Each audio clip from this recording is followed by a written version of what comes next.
Antônio Maurício Costa, agradeço muito, a professora Leila Mourão, também ao nosso externo e interno, como orientador, o professor Fábio Pessoa, professor atualmente em Química. Finalizando, teremos a sua apresentação, depois Maurício, também porque vocês devem a qualificação, né? Depois a professora Leila, dos complementos dessa dimensão que o professor falou. Vou começar. Agradeço a banca da participação apresentada pelo professor Peripeti. E o trabalho que eu vou apresentar agora é sobre a luta pela reforma agrária nas páginas do jornal O Grito da PA 150, Terra e Liberdade, que circulou entre 1980 a 1987. O objetivo da dissertação foi analisar a luta pela reforma agrária nas páginas do jornal, que circula no Sudeste Paraense, tendo como fonte principal o próprio jornal. O Jornal Alternativo era editado pela Diocese de Marabá entre 1980 e 87, sendo uma das principais vozes nesse período de informação, mobilização política e formação dos trabalhadores rurais. Por conta do seu conteúdo em favor da reforma agrária durante o período de transição da ditadura militar para a nova república, o jornal acabou despertando ódio e a perseguição de fazendeiros, jagunços, autoridades civis e militares que atuavam na região. No entanto, isso não impediu que o jornal alternativo continuasse divulgando os conflitos sociais e mobilizasse os camponeses em campanha pela reforma agrária, seja na Assembleia do Povo de Deus, associações de bairro, nas comunidades eclesiais de base, oposições sindicais e nos partidos de oposição à ditadura militar. Além de analisar o jornal Grito da PA como fonte principal na dissertação, nós buscamos aprofundar o estudo na bibliografia especializada sobre o tema, bem como englobamos outras fontes para compreender melhor a luta pela terra e a luta pela reforma agrária no jornal, como jornais e revistas, a documentação produzida pelo Serviço Nacional de Informações, documentos judiciários, boletins, cartilhas, atas, cartas e as entrevistas orais, que foram fundamentais para a gente compreender um pouco sobre as pessoas que eram narradas nas páginas do jornal.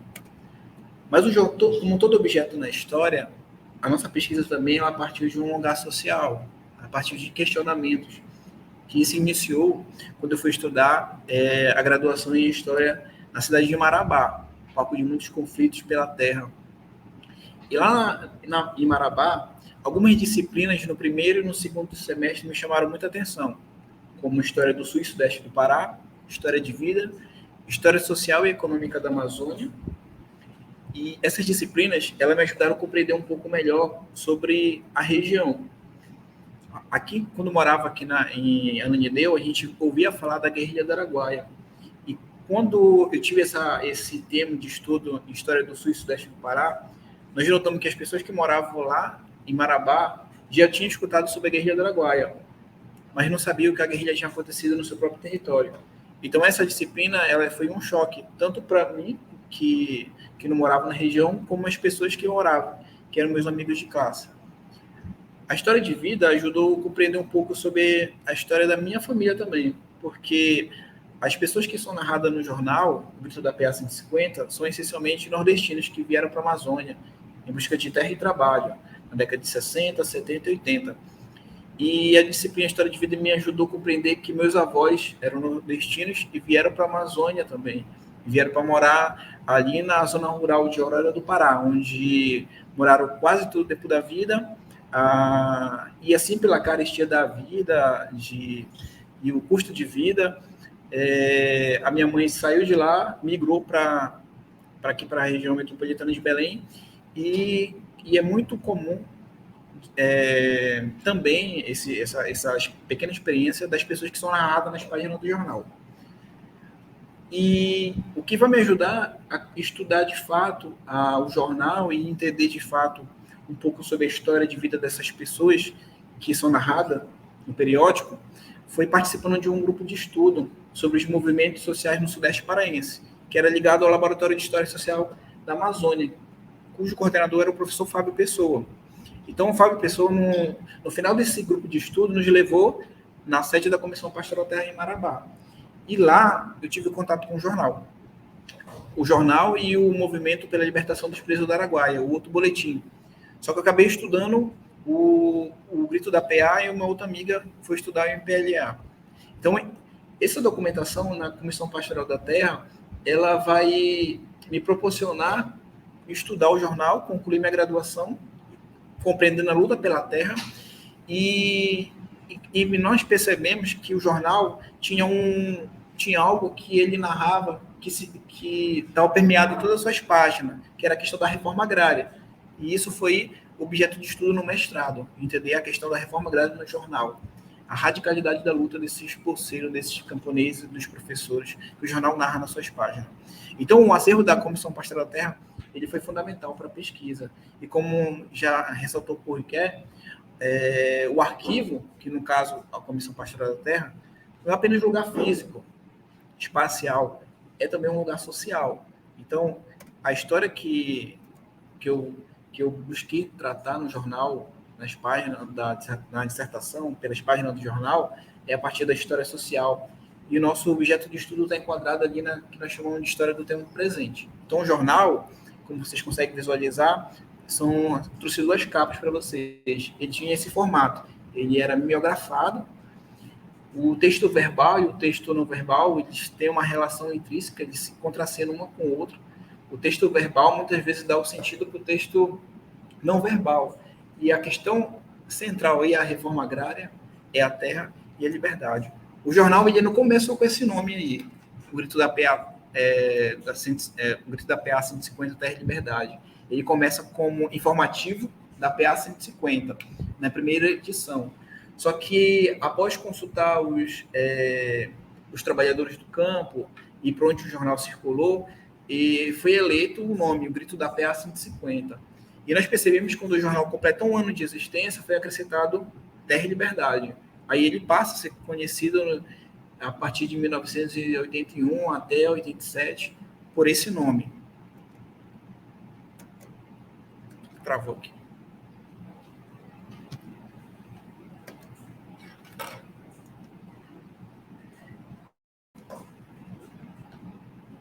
Travou aqui rapidinho.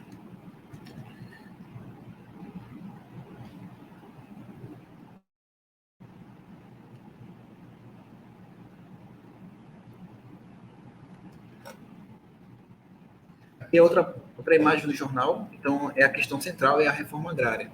Então, o jornal vai buscar tratar isso não só apenas no texto escrito, que é o texto verbal, mas ele vai todo o tempo procurar retratar por meio da linguagem não verbal. Porque a maioria das pessoas que liam o jornal são analfabetos ou semi-analfabetos. Então, o jornal tem que ter uma linguagem muito acessível. E quem fazia esse processo de desenho da imagem, por exemplo, era em parte a irmã Dorothy, que vai ser assassinada posteriormente em Anapu. E quem escrevia o jornal, a maior parte dos editoriais, era o Eduardo Pedrosa. Conversando com o Emanuel Van Berg e o Padre Paulo, que são relatados durante a pesquisa, ele falou que esses sujeitos tinham um papel central dentro das páginas do jornal. Tanto é que quando o Eduardo sai por tratar de questão de saúde, eles não conseguiram um substituto para ele, porque ele era responsável de fazer os desenho também, mas escrever os editoriais.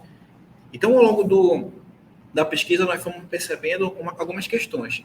O jornal ele começa falando que ele quer circular mensalmente, só que por conta das dificuldades financeiras, e o jornal é uma imprensa alternativa, ele não tem a intenção de acumulação de capital, como os jornais da grande imprensa, e muitas vezes ele precisa de doações, ele não conseguiu circular mensalmente. Então, em 80, nós percebemos que foi circulado apenas 7 números, com 60 páginas. Em 81, foi a maior quantidade de circulação do jornal impresso, no caso, que foram 11 edições, sendo 60 páginas ao todo impresso. Em 82, já começamos a perceber que ele vai perdendo um pouco da regularidade, assim como outros jornais da imprensa alternativa, porque eles não tinham essa intenção de acumulação de dinheiro, acumulação de capital. Então, em 82, são 4 edições. Em 83, 3, 84, 2, entre 85 a 87, tem apenas uma edição, compondo 30 edições analisadas ao longo desse trabalho de dissertação. E o total de páginas dos jornais que nós nós conferimos foram 202, sendo que algumas regiões são chaves dentro das páginas dos jornais. Que regiões são essas? De maiores conflitos agrários. É onde tem uma intensa denúncia sobre os litígios, mas a reação também dos trabalhadores contra esse assassinato que vai ocorrendo no campo. As principais regiões que o jornal denuncia os conflitos agrários e por onde tem uma campanha ali um pouco mais intensa da reforma agrária é Marabá, Goianésia, Jacundá, São Geraldo, Xambioá, Pau Seco, Xinguara, Impixuna do Pará, Redenção, Conceição do Araguaia e Santana do Araguaia. Então, esses são em regiões centrais que o jornal vai procurar, ao longo do seu texto, narrar, fazer a mobilização e denunciar a violência no campo. Que é importante, o jornal ele circula de 80 a 87, o período da linha da transição, lenta, gradual e segura, realizada pelos militares. Mas isso não significou uma diminuição dos conflitos pela terra, como apresentei um quadro para vocês na dissertação. Aliás, na década de 80, os conflitos agrários aumentam de forma vertiginosa. E são essas regiões que o jornal procura retratar, denunciar. Então, a partir desses relatos iniciais, nós fomos compondo alguns problemas para tentar responder. Qual era a reforma agrária que o jornal defendia? Até que ponto ela se articulava contra as lutas dos trabalhadores do campo pelo país? O jornal ele circula, embora ele circule na esfera local e regional, que é o sudeste do Pará, mas ele está conectado com a luta de outros trabalhadores espalhados pelo país todo. E é uma luta que cresceu ali até antes da ditadura militar e ela continua após a ditadura militar. Então, o jornal ele tem essa questão de ser articulado contra as lutas dos camponeses pelo país, seja do campo e da cidade. Como se deu a mobilização dos poceiros pela reforma agrária? Qual era a radicalidade da luta que o jornal defendia? Em uma entrevista que eu fiz com o padre Paulo, por exemplo, ele falava que a radicalidade da luta não era revolucionária de pegar em armas, não. Mas, assim, o jornal, muitas vezes, eles defendem também, se for necessário, os poceiros tinham que defender suas terras por todos os meios que fosse necessário, até com as armas, como aconteceu em São Geraldo, que isso vai gerar um outro movimento, que é já objeto de outro estudo, que é o movimento pela libertação dos presos do Araguaia. Mas seja como for, o jornal ele não narra as lutas sociais a partir de que os trabalhadores são só vítimas desse processo, porque eles reagem a isso, tem uma reação a isso. Então, outra questão importante, nós vamos perceber ao longo do jornal, o aspecto visual, que é o terceiro capítulo que eu apresentei na dissertação, que quando o trabalhador está sozinho, ele é fraco, ele é magro, ele não consegue reagir. Mas quando ele está em grupo, ele é forte, ele é unidos somos mais fortes. E algumas palavras que já são bastante conhecidas por nós, como trabalhadores unidos, que é ali do texto de Karl Marx do século XIX. Então, o jornal ele tem essa relação de buscar a união, a formação política dos lavradores. E por conta do seu conteúdo, que muitas vezes era entendido como subversivo, o jornal foi apreendido também. Essa edição ela foi apreendida pelo Serviço Nacional de Informações. Entre 2015 até 2018, no Laboratório de História Social da Amazônia, nós fizemos uma catalogação de mais de 5 mil documentos do SNI. E a partir dessa catalogação que eu encontrei essa edição apreendida pelo jornal. O jornal ele circula ali na Diocese de Marabá, ele é editado na Diocese de Marabá. Então, nós temos que saber o lugar social. Marabá, nesse momento, é a área de segurança nacional. Então, você imagina um jornal denunciando o governo, denunciando a ditadura militar, em um lugar marcado por muitos conflitos pela terra. Então, o jornal foi apreendido. Não só o jornal, mas algumas pessoas eram apreendidas, como narrei a prisão do vendedor do jornal, o Fogoió. O Fogoió vai preso, as pessoas ficaram sabendo da prisão do Fogoió, houve uma mobilização dos poceiros, dos camponeses, foram até a delegacia e, como o jornal falou, soltaram o Fogoió nem que fosse na marra. E aconteceu isso. Eles tiraram o Fogoió da cadeia e soltaram outras pessoas. E nós percebemos na documentação que o Fogoió ele não foi preso e não passou por todo aquele processo burocrático de preenchimento do seu nome e o crime que ele fez. Ele foi preso pelo sargento Padilha. Então, o Fogoió nada mais foi que um preso político, por conta de vender o jornal, que era entendido por ser subversivo, ter um conteúdo muitas vezes entendido pelos militares como comunista. Então, para a gente compreender a luta pela reforma agrária, que o jornal narra, nós fomos compondo um leque de fontes que poderiam agregar. O jornal está inserido no tempo presente. Então, uma característica da história do tempo presente é a multiplicidade de fontes, que muitas vezes a gente não consegue analisar todas. Nós temos que fazer seleções. Então, eu fiz algumas seleções para tentar compreender nesse trabalho de dissertação. Primeiramente, compreender o jornal. Então, nós fizemos ali a catalogação do jornal, os temas principais, como o jornal compreendia a reforma agrária, a luta dos poceiros, entendia muitas vezes os particulares e o Estado e a sua repressão. Outra fonte importante para que agregar a pesquisa foi o Centro de Documentação São Tomás Balduino. Nesse centro, que é da Comissão Pastoral da Terra, nós reunimos cartas, atas de reuniões, jornada de grande imprensa da imprensa alternativa e documentos judiciais. Isso foi muito importante. O jornal narra a violência contra um poceiro, que era conhecido como Senhorzinho. Isso está em uma manchete não muito grande. Só que, ao fazer uma crítica documental do Centro de Documentação São Tomás Balduino, nos documentos judiciais, nós acabamos encontrando todo o processo judicial que levou à morte do Senhorzinho, um sujeito que era nordestino também, que já vinha em um processo de expulsão de terra desde o Nordeste, veio para a Amazônia e a terra para onde ele morava era objeto de disputa. Nós conseguimos toda essa documentação que ela se transforma em um artigo e eu narro nas páginas do jornal. Outra fonte importante foi a consulta à hemeroteca digital da Fundação Biblioteca Nacional, para a gente compor ali, pegar alguns jornais da grande imprensa e também da imprensa alternativa, para entender um pouco o jornal como fonte. Outra questão importante foi o acervo digital do jornal Estadão. Esse acervo aí, ele foi disponibilizado pelo professor Cássio, que foi meu professor na graduação. E eu fiz, então, a catalogação de 32 jornais. E acabei encontrando, dentro dos editorial do Estadão, o jornal alternativo como fonte do Estadão. Tem uma carta que do Dom Alano, que foi endereçada ao general do 8, que ela tá primeiramente publicada no jornal Grito da PA 150.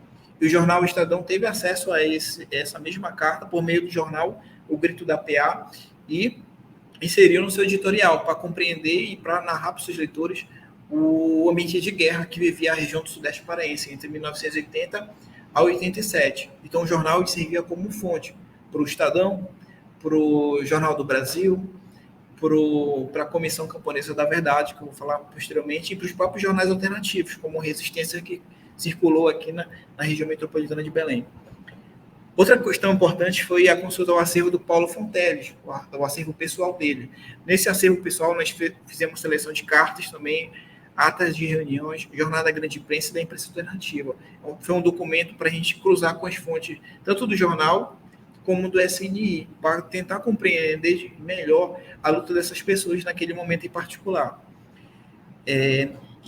Durante a qualificação, a professora Leila Mourão, ela falou que era fundamental ler os documentos sobre a Operação Amazônia, para entender, de fato, a luta pela terra e como o Estado entendia a região. Então, nós fomos até a biblioteca Inocêncio Machado Coelho, que fica ali na Sudã, e nós fizemos uma seleção de 3 documentos. O primeiro deles, Operação Amazônia, Operação Amazônia de Expulsos e Amazônia Desenvolvimento e Ocupação. Esses documentos foram fundamentais, porque a Amazônia foi colocada mesmo com uma mercadoria. E a gente conseguiu compreender isso, lendo esses documentos e fazendo com cruzamento de fonte, que o jornal proporcionou. E nesse mesmo leque de discussões, nós inserimos um quadro falando um pouco sobre a quantidade de incentivos fiscais que o Estado implementou para a região, e a maior parte desses incentivos foi para o gado bovino. Isso eu deixei um quadro que vai mostrando ao longo do tempo, até 2007, o crescimento de gado bovino para a região.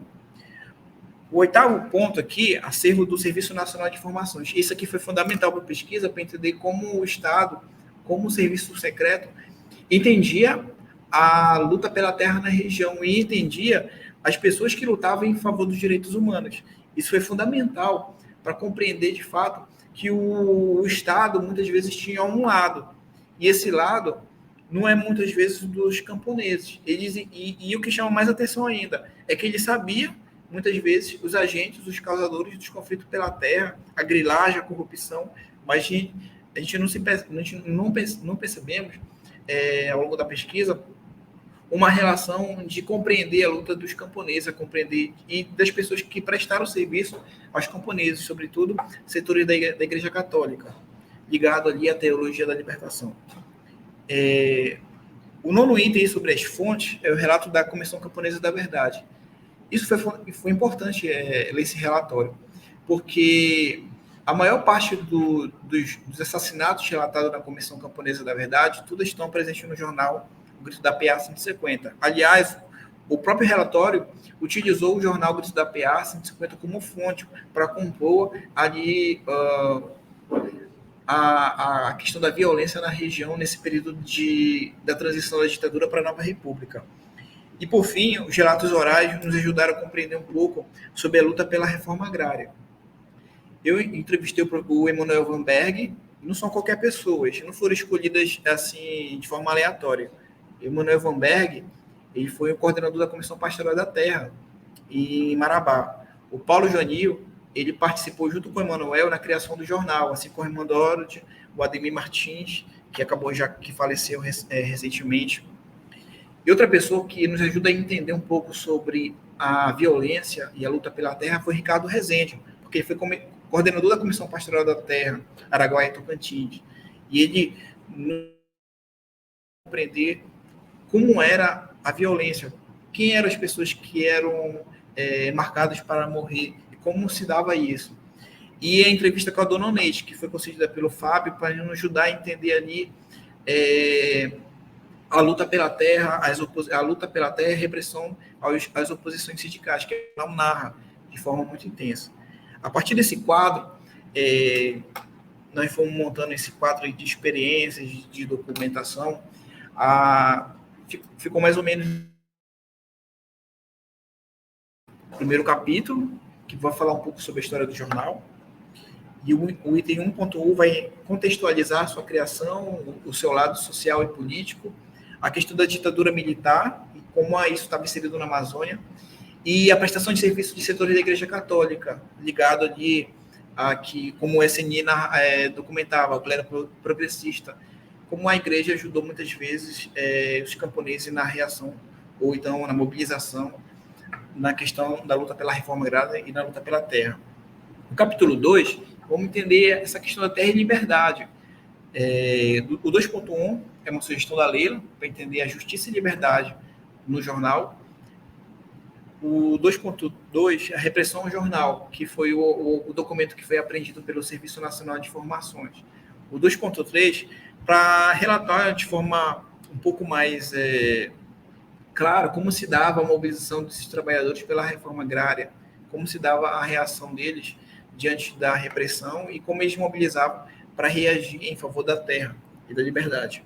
O capítulo 3 é um guarda-chuva ali para a gente entender o conservadorismo, a linguagem verbal e não verbal do jornal, e o jornal como objeto e fonte de estudo dos historiadores, porque o jornal, ele, durante um certo tempo, ele não era incluído na investigação histórica. A partir da repaginação, a partir de 1970, alguns historiadores começam a utilizar os jornais como fonte, e como esses jornais, eles podem muitas vezes contribuir para a historiografia, para compreender a história de vida das pessoas, que no caso, no meu objeto de estudo, foi das pessoas narrado o Grito da PA 150, Terra e Liberdade. Eu espero ter tentado respondido ao longo do tempo as perguntas da problemática, que foi a mobilização desses poceiros, desses professores, lavradores, e um momento em particular da história do Brasil e do Pará. Enfim, isso é aqui.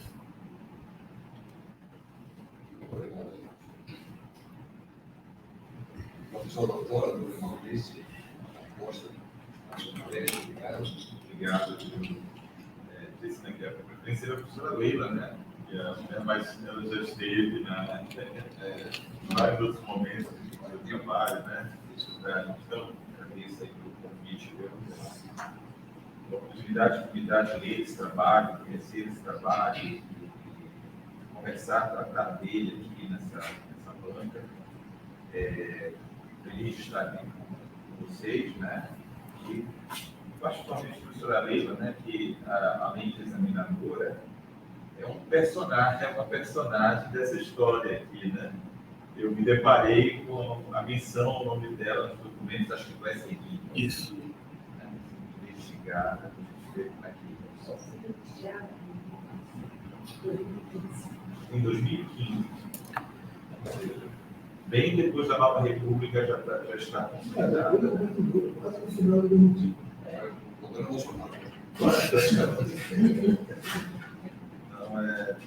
realmente é muito importante saber isso, né? Da você está para saber coisas como essa, por exemplo, né? Isso me deixa mais curioso de ser o seu aluno, né?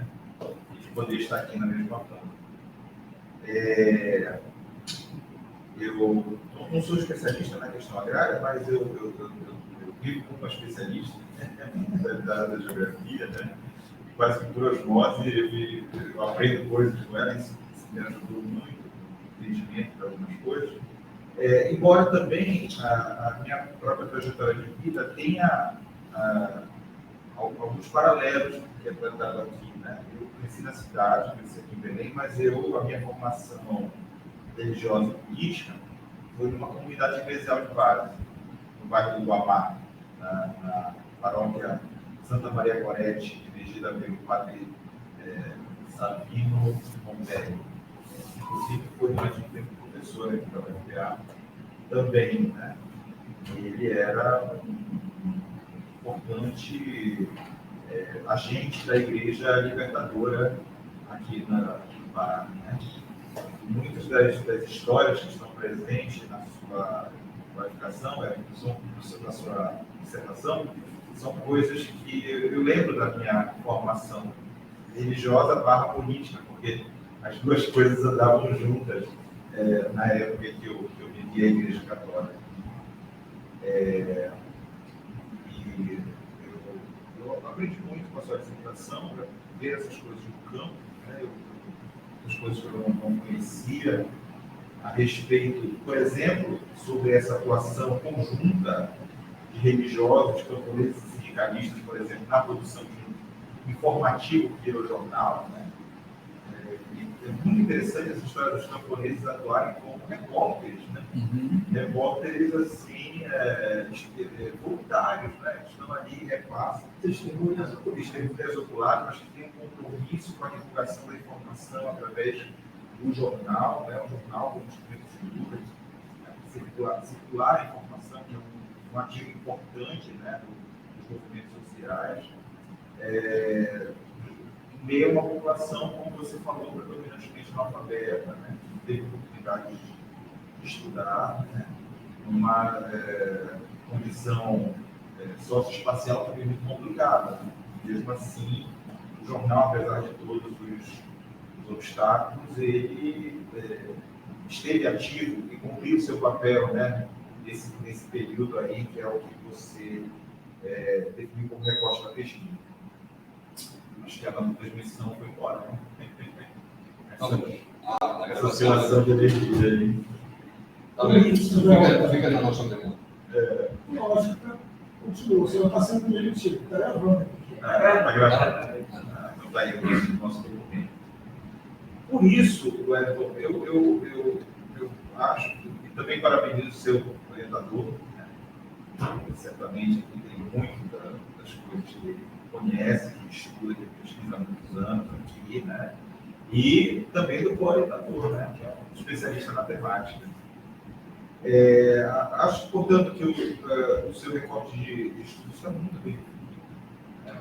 O jornal, pela inteligência do jornal, e esses sujeitos aí que estão implicados com o jornal, né? Os camponeses, os agentes pastorais, os religiosos, né? Todas essas pessoas, os sindicalistas, né? Que estão implicados com o jornal. Vejo também que você fez um excelente levantamento bibliográfico, né?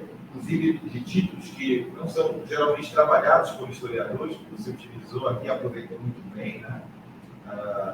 O trabalho do Carioval Benito de Oliveira, Bernardo Monsanto, Alfredo Wagner, Jean Ebete, José Souza Martins, Margarida Moura, né? Que são referências importantes de outras áreas, né? Mas que devem ser lidos por historiadores que se voltam para temas como esse. Você deixa muito claro na análise das matérias, dos assuntos publicados pelos jornais, o contexto de produção de notícias. Essa é a primeira coisa que eu vi no trabalho sobre o jornal, né? Que eu fiquei atento na leitura, né? Vamos ver se ele fala do contexto de produção, porque para nós aí não se interessa muito, né? Não interessa apenas a notícia, né? Mas, bom, o texto que ela é produzido, você faz isso do começo ao fim do trabalho. De perceber, isso está muito claro, né? Os acontecimentos históricos, os sujeitos, o contexto de produção da informação, depois como essa informação circulava, inclusive chegando até os agentes da repressão, SNI, Polícia Militar, Polícia Civil, Polícia Federal, Exército, né? E os próprios fazendeiros, latifundiários, né? E aí o seu trabalho ensinou uma coisa muito importante, né? Que eles começam a se chamar, em meados da década de 80, de produtores, né? Os produtores, que é a retórica deles até o dia de hoje. Nós produzimos, nós acreditamos, o brasileiro, o trabalhador é subsumido, né? E ocultado nessa história, né? O grande proprietário, o concentrador de terras, é quem produz, né? E aí você fala, inclusive, lá a emergência, né, do jovem Caiado e aquele seu parceiro lá, famigerado, né, que é um cara bem violento. Jairo. Né? Quero de Andrade. Muito bacana você ter trabalhado um leque bem variado, bem combinado, esse leque, inclusive com entrevistas, né, com personagens importantíssimos. Espero que você tenha montado um banco de dados para essas entrevistas, porque elas são preciosas, né? O padre Paulo Joanil, o Emanuel Bamberg, da CPT, Ricardo Rezende, da CPT, e também o Raimundo Souza Lima, que é de onde? Não, o Raimundo, ele é o sindicalista que vai ser assassinado. A entrevista que eu utilizo é da Alneide. Ela falando dele. Né? Que ela era esposa dele, no caso. Tá certo. Esse é o gringo. É o gringo. Ele é o gringo. É o gringo. Tá certo. Então, é realmente um rico levantamento de fontes desses relatos orais, documento da Sudan, Secretaria de Segurança Pública, Comissão da Verdade, jornais nacionais, regionais, e os documentos do SNI. Aí eu vou falar depois mais sobre essa documentação que eu achei fantástico você ter trabalhado, né? Os informes da Agência de Berlim de 1978 a 1985, né? Que são documentos da ditadura. Foram abertos pela lei de acesso à informação na época do governo Dilma, né? Que fazia a vigilância das atividades consideradas subversivas. Mas antes de falar disso, eu queria falar que você disse que usou documentos do acervo Paulo Fonteles e Machado Coelho, os dois na Sudã? Não, o do Paulo. Só na Sudã. Isso, e o do Paulo Fonteles é aberto na internet. Isso, você coloca lá os temas principais que você quer e vai estar um banco de dados. Não, porque eu pensei que era o acervo que está no centro de memória. O centro de memória. É o mesmo? Tudo que está no centro de memória está na internet. Lá no centro de memória, além da coleção Paulo Fonteles, existe também uma coleção Machado Coelho. E uma coleção Raimundo Jenkins. Talvez, para trabalhos seus futuros, né, seja interessante consultar o que tem lá sobre a questão agrária na Amazônia. E, particularmente, uma cena mais recente, na época que eu estava lá, trabalhando lá, nós recebemos, talvez vai interessar também, é o acervo do professor Luiz Leal, que é um economista, né? Também advogado, que atua durante muito tempo junto aos movimentos sociais no campo, na Amazônia. Né? E ele tem uma documentação preciosa sobre essa atuação dele. Sim. Então, fica a dica para o futuro, né? Para você no futuro, depois do doutorado, fazer os trabalhos científicos que estão aí disponíveis. Gostei muito daquela parte lá que você fala do conteúdo verbal e não verbal, do jornal Livro da Terra, que é a análise das caricaturas, né? E feitas. Ela que atendeu para isso, né? Chamou a atenção para isso. Eu não sabia, né? Eu acho que passei batido na leitura. Irmã Dorothy faz isso. Né? Uma das. Uma das, não é a única, né? Produz um efeito de sentido que reforça, converge para a construção de uma imagem do trabalhador rural em luta, e aí você explora a análise desse papel para verificar como é que se constrói uma visão, uma ideia de quem é esse trabalhador rural, né? Isso. Esse que sente fome, que é fraco, mas quando está junto com os outros fica forte, né? E também uma imagem do latifundiário, né? Que é um verdadeiro sanguessuga, né? Que é apresentado lá e que teme a organização dos trabalhadores, a organização coletiva dos trabalhadores, né? Eu lembrei de um trabalho que eu orientei aqui no PPIs, que era sobre caricaturas políticas. Sabe que você no futuro queira escrever um artigo especificamente sobre isso, publicar? Eu queria dar uma olhada no trabalho de um rapaz chamado Fred Massi. Depois eu vou dar isso aqui, vou mandar para o Betina aí, que faz para você, chamado A Caricatura em Honduras, como manifestação artística e importância da crítica sociopolítica. E o período é o período de 60 e 80, então são caricaturas publicadas nos jornais de Honduras, tratando de temas políticos. Basicamente, anticomunismo, anticastrismo, né? Ele faz uma análise disso aí e a produção de outros caricaturistas que eram de esquerda, que fazem o inverso, né? Crítica do imperialismo yankee. Bem, então esses são os principais méritos do trabalho, há vários outros, mas acho necessário apontá-los aqui. O trabalho, para mim, está muito bem feito e alcança o seu objetivo. Vou apenas aqui apresentar algumas sugestões poucas de revisão, algumas perguntas e algumas reflexões mais profundas para, quem sabe, um futuro desenvolvimento de outras pesquisas derivadas dessa, né? Porque a gente nunca se livra do nosso trabalho de doutorado, né? Vai produzindo desdobramentos ao longo da nossa carreira acadêmica. Doutorado e mestrado. Acho que você precisa fazer uma revisão final do texto. O texto está bem escrito, mas tem ainda alguns problemas. Eu fui na minha leitura, também vou mandar o texto que eu recebi hoje, do Petit, eu fui mexendo lá, cuidando de algumas coisas de concordância. Mas é bom você fazer uma final para enviar para o repositório da UFPA, né? Valoriza o trabalho que você fez. Na página 35, você, ao falar da floresta como lugar de moradia e sociabilidade, você diz que lá se pratica uma economia agrária voltada essencialmente para a subsistência. E para o pessoal da questão agrária, subsistência é palavrão.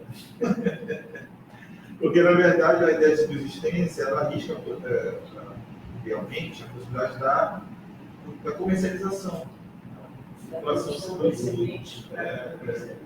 Então, qualquer camponeiro, né, ele, em algum grau, pratica a comercialização.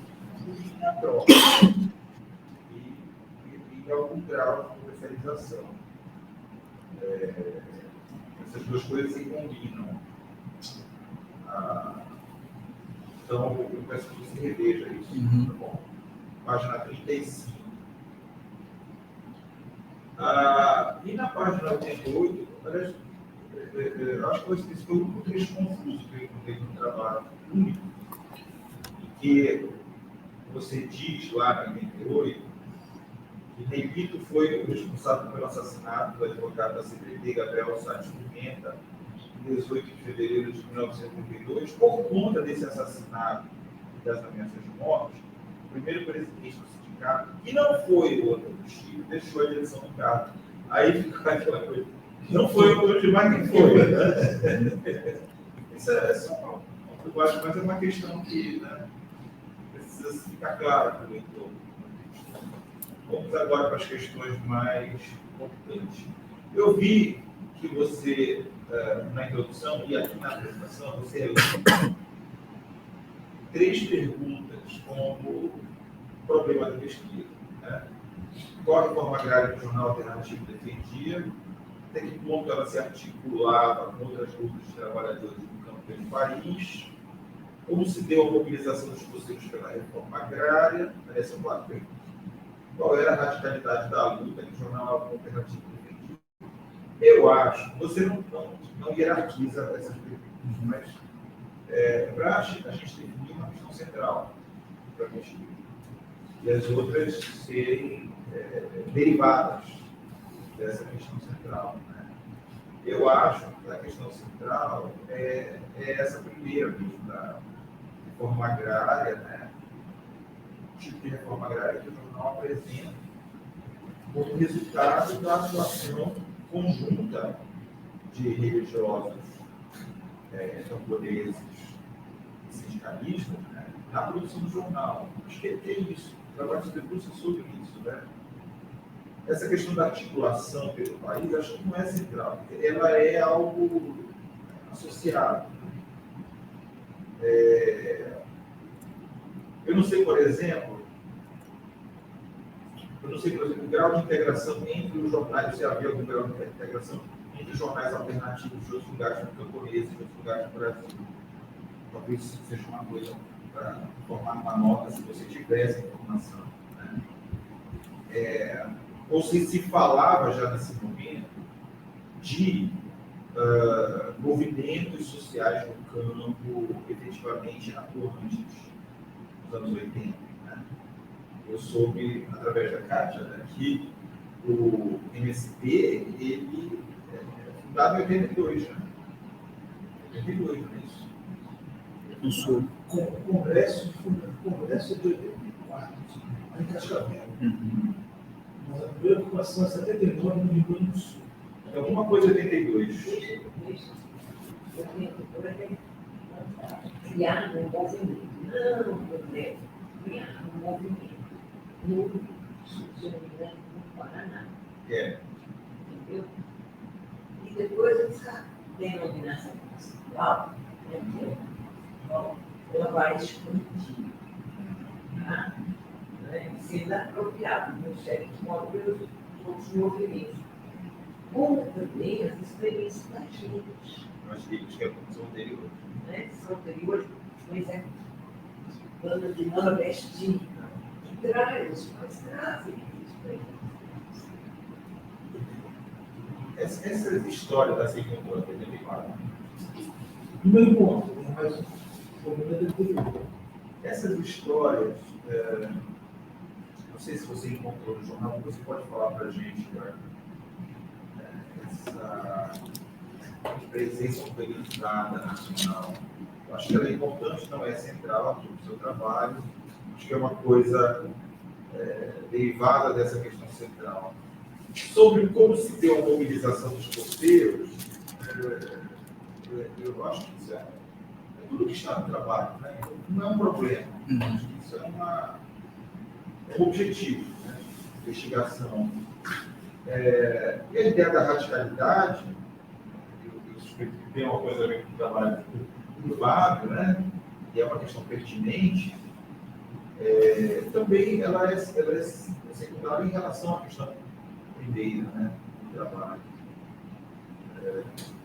Eu queria depois que você falasse sobre isso, sobre o problema, como é que você vê mesmo a definição do problema principal da pesquisa.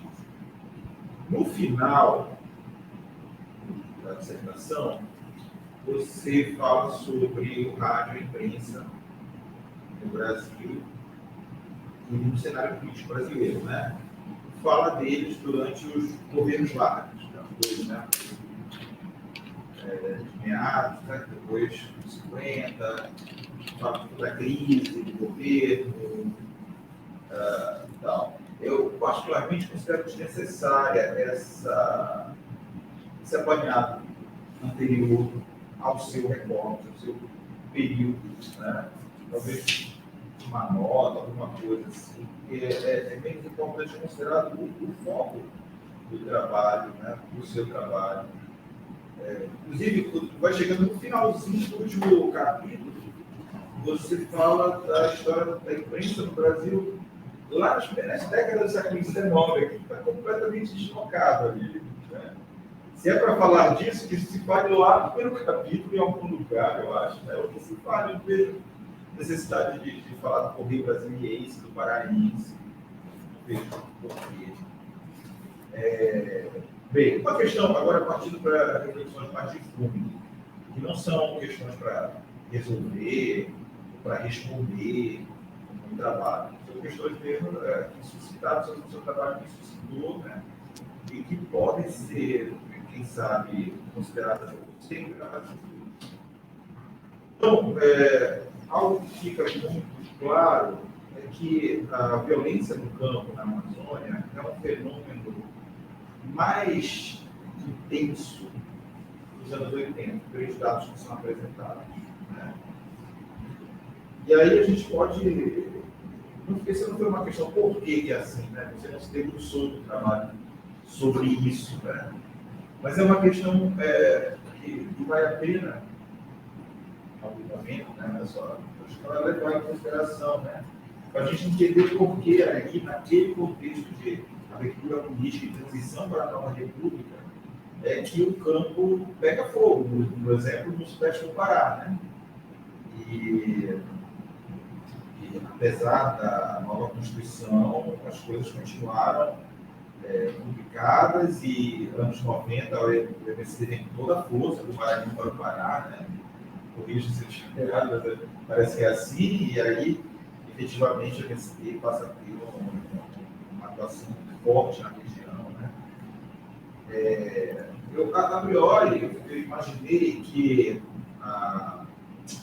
nesse contexto de abertura política, o fato do relativo enfraquecimento da ditadura no final dos anos 70 e dos anos 80 teria aberto espaço para uma maior participação dos movimentos sociais. Isso ocorre, já tem aquele capítulo do atentado, né, sobre os movimentos sociais em São Paulo, e talvez em outras regiões do país também, coisas parecidas tenham acontecido, né, de que o regime aponta na direção de uma abertura, e aí os movimentos sociais vão ascendendo, né? Também existe uma questão da crise econômica, da conjuntura internacional, a todos esses fatores aí, né?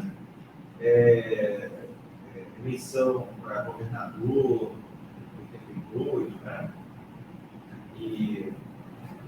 Mas, por outro lado, é preciso desconfiar desses dados, é que eu me refiro àquela tabela que você mostra, da evolução do número de assassinatos no campo do Brasil, né? Acho que dos anos 60. De 70 ao início da nova república. E aí você mostra que de 85 a 89 no Brasil foram 641 assassinatos. No Pará foi metade. Foi nacional, né? E o sul e sudeste do Pará foi... Se no Pará foram 331 mortes, no sul dos 244. Agora, por outro lado, é preciso desconfiar dos dados anteriores. Porque os dados anteriores foram produzidos, esses aqui são da nova república, são de 85 Os anteriores foram produzidos É pela CPT. Mas será que a CPT?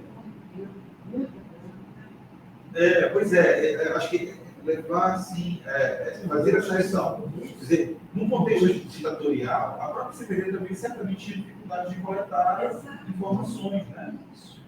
Haja vista a presença da repressão, né? Os espiões do governo, do Estado, né?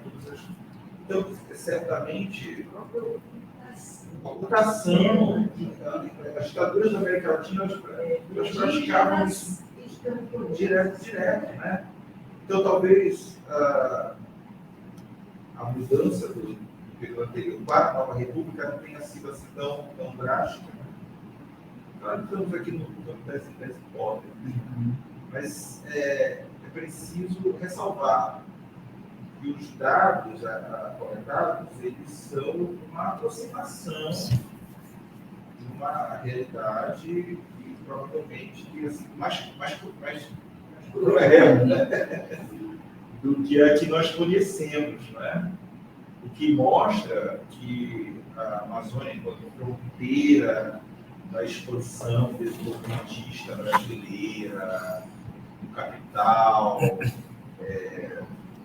que pratica superexploração, ela acabou sendo, provavelmente, né, a última grande fronteira autoritária do regime moribundo. Eu acho que é isso que o seu trabalho nos mostra. E, para terminar, uma reflexão sobre o uso das fontes do SNI, os relatórios, né? Menciona aqui uma historiadora, Samantha Quadrati, que diz que são documentos repletos de juízos de valor e preconceitos e que foram produzidos para incriminar o oponente político e atacá-lo moralmente. Concordo. Mas acho que há mais aí. Né? Quer dizer, ao mesmo tempo, é um documento técnico de circulação interna, né? Com a finalidade de filtrar informações e produzir uma interpretação que eles consideravam acurada, né? Eles consideravam exata, que é a realidade. Né? É como, por exemplo, hoje, os bolsonaristas, né? Eles se consideram como realidade, eles usam isso e acreditam nisso que eles falam e pensam. Né?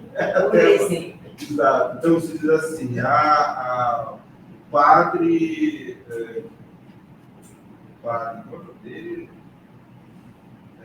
Joanilo é comunista. A irmã Dorothy é comunista e pronto. O documento está lá e construiu nessa. Sim.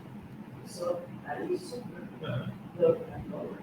nessa região era Doroteia. Tem uma fonte que o fazendeiro falou, eu que não vou colocar meu filho na escola dessa freira. Dorothy veio para o pau. Porque ao invés de ensinar o beabá, foi ensinando como invadir terra. E aí, o que acontece? Né? Então, eles filtram. E a maneira de apresentar o documento para a autoridade que vai recebê-lo, né, que vai utilizá-lo, é feita de modo a influenciar a decisão da autoridade competente. Então, para nós é riquíssimo isso como fonte, né? A gente entender qual o perfil dessas pessoas, né, que produzem esse tipo de documento, né? Eu achei fantástico você ter trazido para a pesquisa, né? Ter utilizado bastante junto com... Eu achava no início, quando eu comecei a ler o trabalho, que você ficar apenas no jornal, o jornal é importantíssimo, né? Mas o cruzamento com essas outras fontes é importante também. E acho que talvez você possa, no futuro, fazer um estudo mais letivo sobre esse repertório de fontes do SNI, né?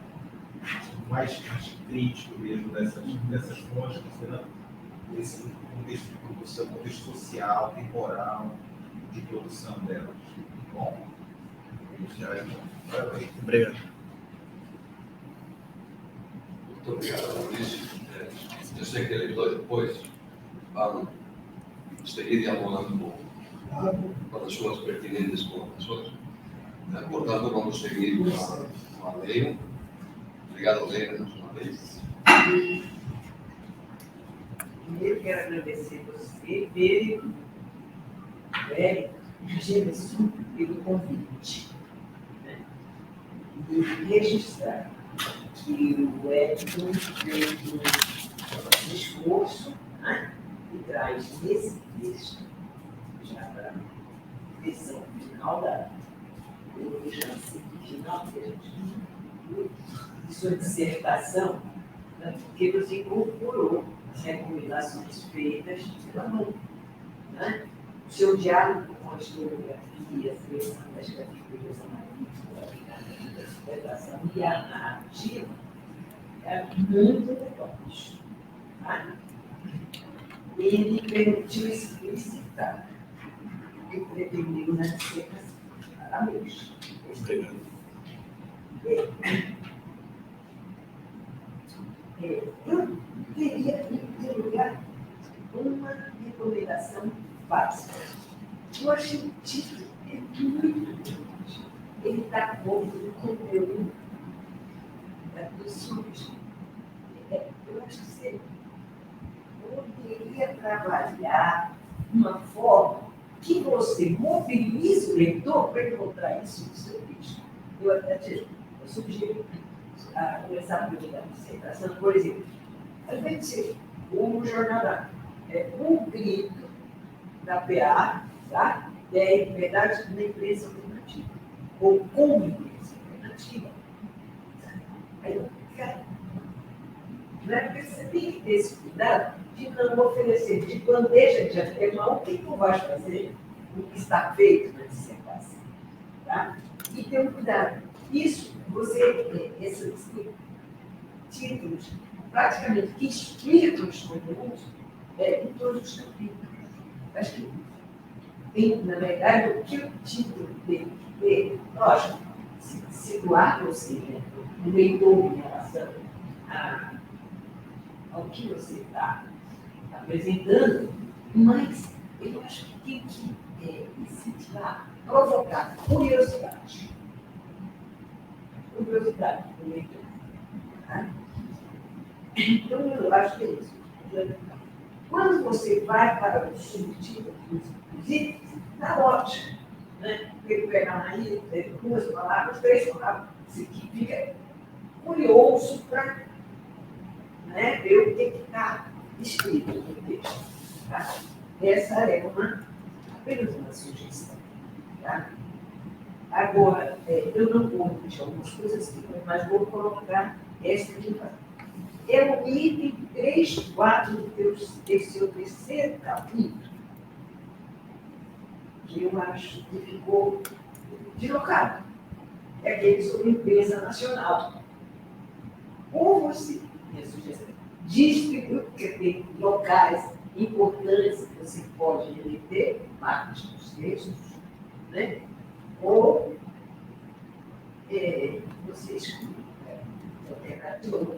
Ou então você recorre a escreve uma terceira opção, articulando as informações que você dá dos grandes jornais com o seu jornal, com a análise que você está fazendo no jornal.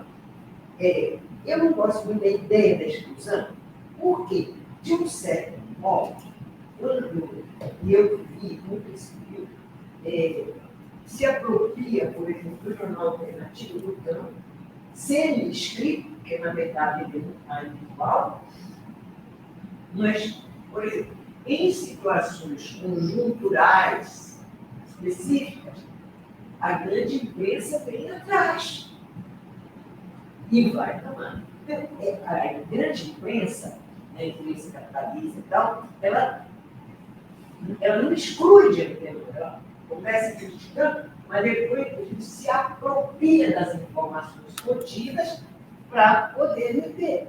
Né? Eu me lembro, muitas vezes, por exemplo, principalmente quando envolve situações de tensão, né, política, entre determinados setores, como a CPB, a nível nacional, tá? E principalmente a nível exterior. Quando a coisa repercutia, o pessoal vinha correndo. Quantos e quantos jornalistas? Do Globo, da Folha da Tarde, do São Paulo, do Estado de São Paulo. Então, eu encontrei por essa, hoje não é, a PA 150, atrás de informações, tal, como, por exemplo, a nível internacional, que foi aplicando os padrões. Ela tem importância. E, neste aspecto, a imprensa nacional, os grandes jornais, era uma manchete. Entendeu? Por quê? Porque eles interessavam a aparecer como, né, o defensor,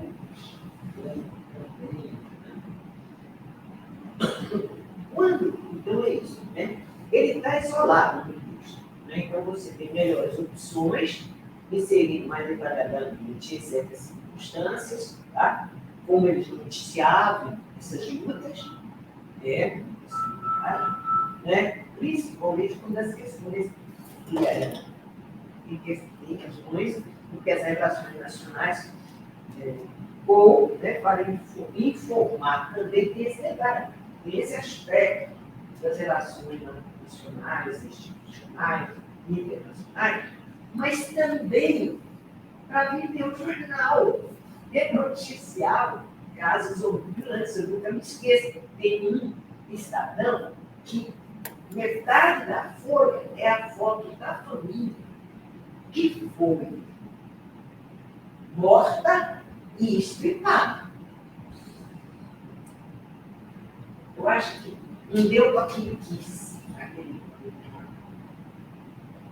Então, a gente tem que ter essa sensatez de perceber. Né? Foi muito chocante. Lógico que tinha seus interesses também no econômico. Né? As negociações, essas coisas. Tá? Aqui eu vou começar a entrar numa questão bem precisa. Todos os Maurício, quando eu conheço, precisa de uma revisão rigorosa de redação, digitação e de normas técnicas, principalmente da minha vida. Eu olho as suas referências, por que eu boto uma referência aqui desse jeito, essa desse jeito, se a regra é a mesma, tá? Agora, tem algumas coisas bem específicas que eu acho que você precisa trabalhar um pouco. São poucos, tá?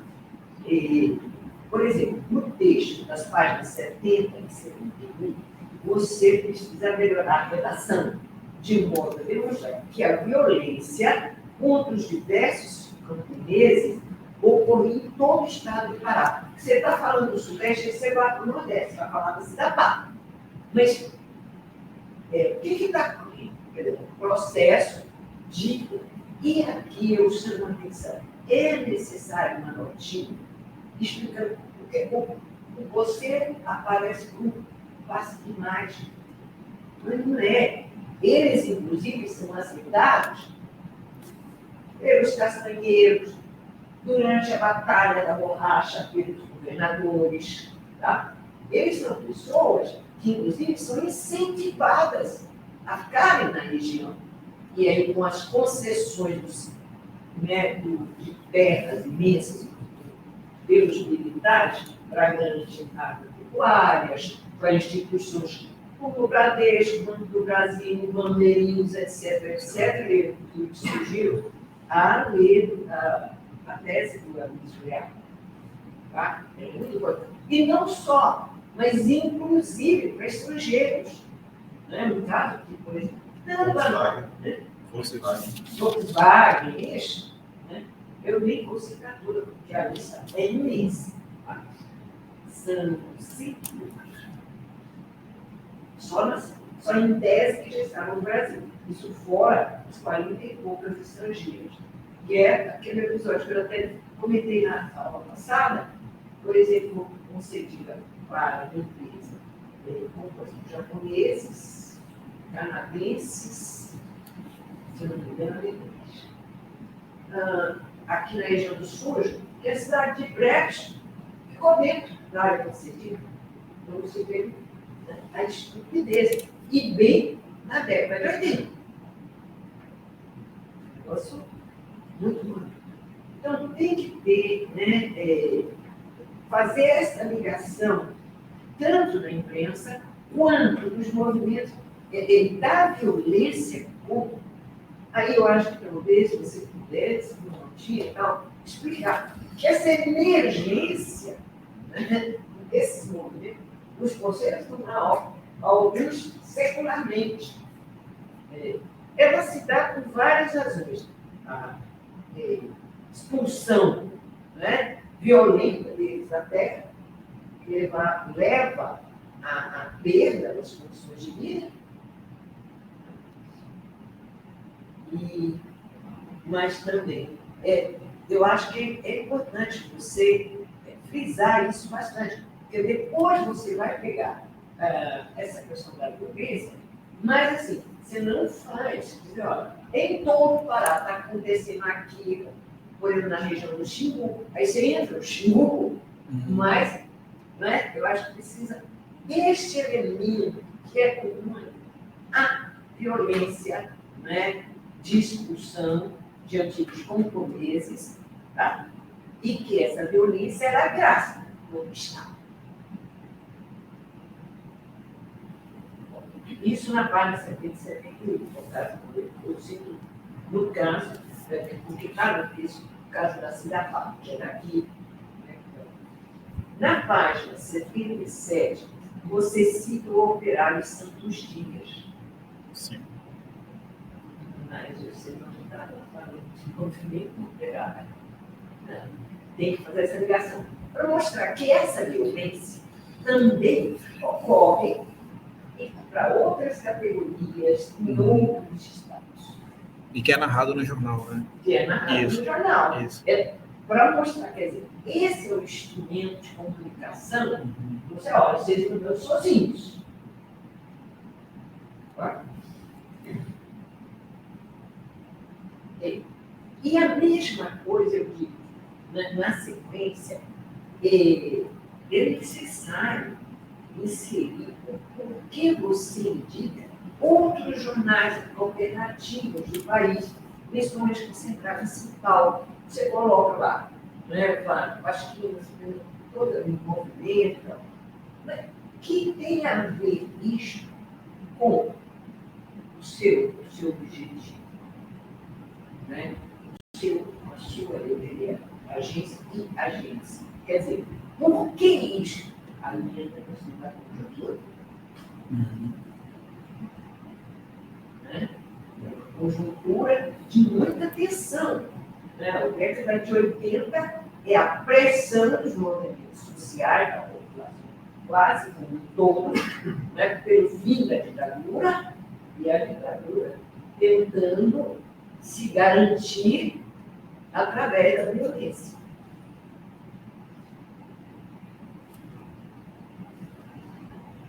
E aí eu te digo, você dá uma ênfase muito grande nos jornais alternativos paulistas. Por favor, coloque entre aspas, né? E para você que vai ter jornal nesse país inteiro, não vai repercussão. Porque muitos outros jornais circularam São Paulo, principalmente São Paulo. Agora, aqueles de grande circulação que você cita, que é o movimento, Pasquinhas, mais foi um grupo articulado por uma intelectualidade e uma classe média com ampla divulgação.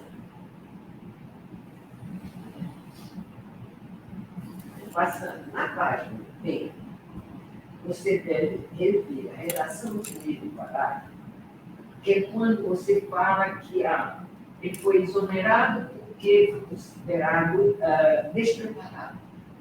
Aí uma questão política. Todo o texto anterior, ele falando das questões políticas. Primeiro, eu colocar isso tipo, coloque despreparado e explique para quê e por quê. Porque, na verdade, anteriormente, você fala que ele não assinou lá um documento para o regime militar, ele não aceitou. Né? E aí, quer dizer, você não discute um pouco o argumento que não poderia ser político, que era claro, só ele pelo povo, entendeu? Por isso que ele se elegeu. Então, os caras despreparados.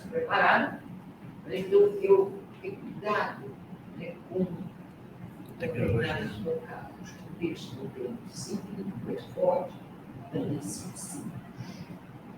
E nós aqui na universidade tendemos, mesmo com todo cuidado, a apropriar de determinadas questões, conceitos, né? A substantiação das coisas, dos acontecimentos, das pessoas, como verdadeiro e único, tá? Então, a minha sugestão é que você reveja isso, tá? O argumento político do regime para a segurança nacional, né? Acabar. Quer dizer, ele era despreparado. Cumprir as ordens do regime. Tá? Na página 80, corrigir o nome do jornal do PCdoB. É Classe Operária. Tá? Ele colocou, não sei como, talvez tenha desafio, aí na página 89.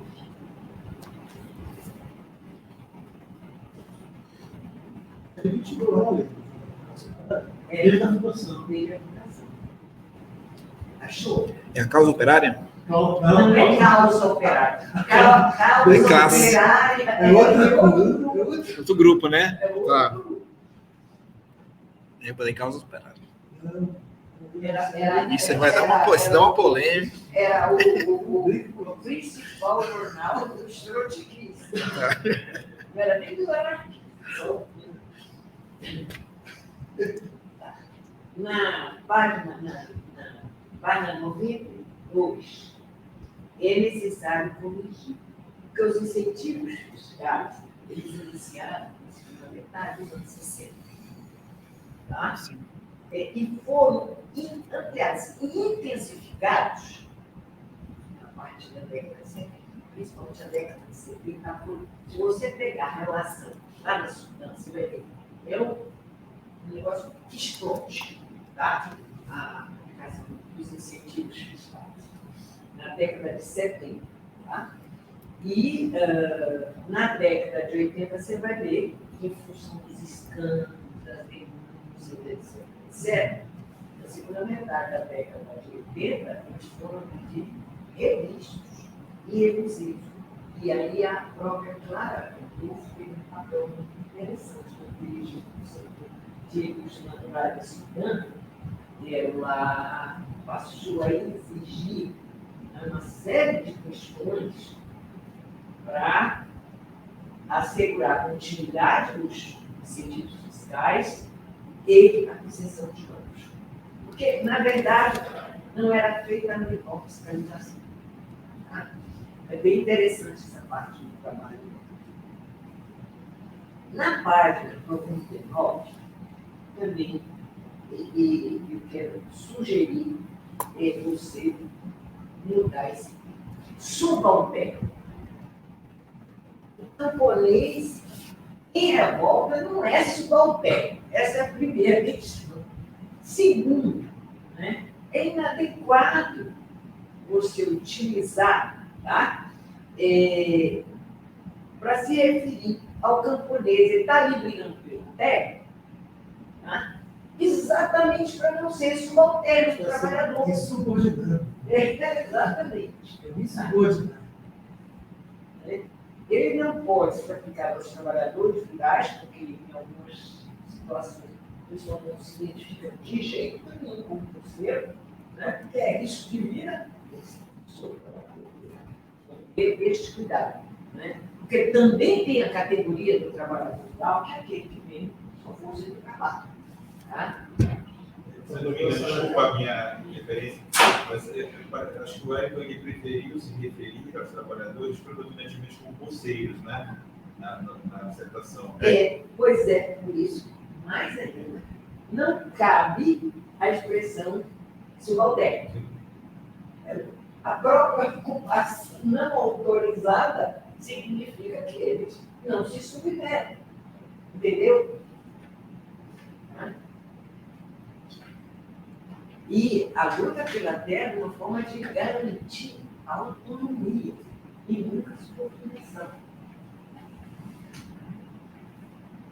Bom, uma questão, você parece secundária, mas às vezes é importante. Você precisa corrigir tudo que os vocábulos que indicam localização regional, nordeste, tudo tem que ser com mais. E aí, para concluir, a partida para 131, o item 3.4 deve ser pensado e reescrito ou excluído. Então, a realidade será assim. É isso. Muito obrigado, Leo. Vamos seguir depois tentando responder, mas o Fábio vai nos ajudar. Obrigado, Fábio, por ter colaborado na pesquisa. Desde a licenciatura lá na Unifesp. É isso. Agora, dessa maneira, fechando o ciclo, né? A gente trabalhou junto já tem há 10 anos, né? Iniciou o curso na Unifesp, aí estava também no doutorado, que trabalhava com a CPT, da Comissão Nacional da Terra, e eu ia direto na série de CPT. Tivemos um laboratório de pesquisa e submetemos a 2 editais e conseguimos bolsa. Ou seja, ficou até o final. E aí trabalhou um pouco no arquivo da CPT e no arquivo do SMI. Então ele foi o garimpeiro, ele fez a descrição temática de quase 5 mil documentos. Isso em 2 anos. 2 anos e meio, Por aí. quase 3 anos. Né? Então, esse trabalho de garimpagem ajudou, a gente divulgou, temos muitas entrevistas, existe um banco de dados que ficou lá, no mesmo laboratório de Sociedade Nacional, que continua, está disponível, serve para várias pesquisas. Né? Enfim, é um trabalho que tem muitos frutos, de uma certa maneira. Eu concluí isso com muita qualidade. Né? Eu acho que essa operação historiográfica, né? Realizar a teoria, trabalhar as fontes, transformar essa operação numa narrativa, eu acho que é bem executada. Mas não é de hoje que eu ouço a professora Helena falar desse cuidado da construção do texto, porque você está escrevendo para alguém. Né? E um texto, uma narrativa que construa esse interesse, né? É sempre um desafio para a gente, não é fácil fazer isso, mas é uma coisa que a gente tem que perseguir. Né? Isso é muito importante. Muito do que eu já não vou falar muito do que eu já falei para ele, porque eu acompanhado há muito tempo, mas uma coisa fundamental para mim, que ele cita no trabalho, é a diferença entre a luta pela terra e a luta pela reforma agrária. Porque a luta pela terra é a luta do movimento. A luta pela reforma agrária envolve vários atores, inclusive o Estado. Então, me parece que o título está claro é a luta pela reforma agrária. E esse debate está meio diluído no texto. Ele está em várias partes do texto. Então, por exemplo, ele está no capítulo 1, a Igreja Católica da Terra, então, ali aparece um pouco da concepção da Igreja Católica em torno da reforma agrária e também em torno da luta pela terra, as 2 dimensões são colocadas ali. Aparece no capítulo 2, Trabalhadores Unidos, a mobilização pela reforma agrária. Aparece no capítulo 3, que é a reação da patronal ao programa de reforma agrária do governo Sarney, que é um programa bastante ousado em termos de assinação. Mas me parece, já te falei isso no curso agora, que talvez né? Não de maneira muito aprofundada, mas talvez faça um toque para ele, tentando fazer uma síntese desse debate. Eu acho que o recorte dos anos 60, né? Porque você tem o debate do governo Jango, e é impressionante todos os textos que eu vi sobre questão agrária e golpe, falam da mobilização, mas quando chega na proposta de reforma agrária do Jango, aparece nada. Então, existe uma lacuna impressionante que me fez, inclusive, agora eu acho que é uma coisa para eu pesquisar depois, né? Aí depois aparece o Estatuto da Terra, na ditadura, que em parte recupera alguns elementos da pauta dos movimentos, algum elemento da própria proposta do Jango, mas beneficia a empresa agrícola, né?